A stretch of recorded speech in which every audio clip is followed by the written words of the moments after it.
You stop noticing the wind after a while, not because it disappears, but because your eyes keep looking for things that stay where they are.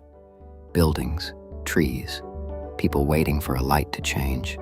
The wind never gives you anything solid to hold on to. It moves through the scene, leaves nothing behind, and your brain eventually files it away as invisible. That feels reasonable until you watch a flag move when nothing else does, or smoke climbing out of a chimney, or dust drifting across an empty parking lot. For a moment, the wind seems to have a shape, then the shape disappears again. People ask what color the wind is because they assume everything visible must have one. The answer sounds simple: none. End of story. Except that isn't really what's happening. Color isn't something an object owns. It's what reaches your eyes after light hits something, and only certain wavelengths survive the trip. A red wall sends back mostly red light. A blue shirt sends back mostly blue. Your eyes collect whatever returns, and your brain calls it color. The wind can't do that because it has nothing solid for light to bounce off. It's mostly nitrogen and oxygen, tiny molecules spread through space between everything else.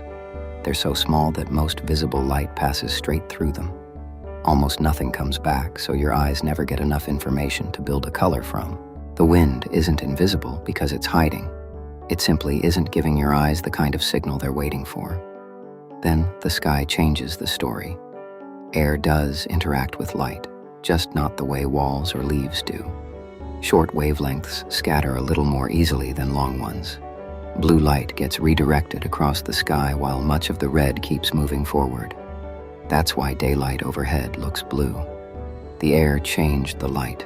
The wind itself never changed.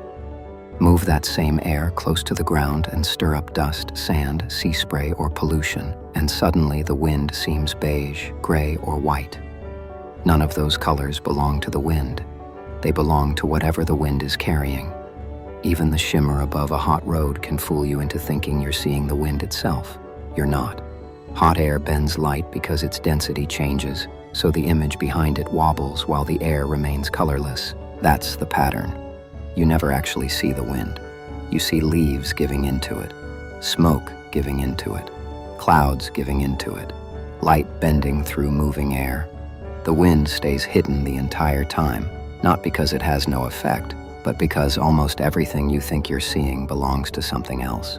The wind was only ever the motion. The color was never its own. It simply borrowed whatever happened to be caught inside it.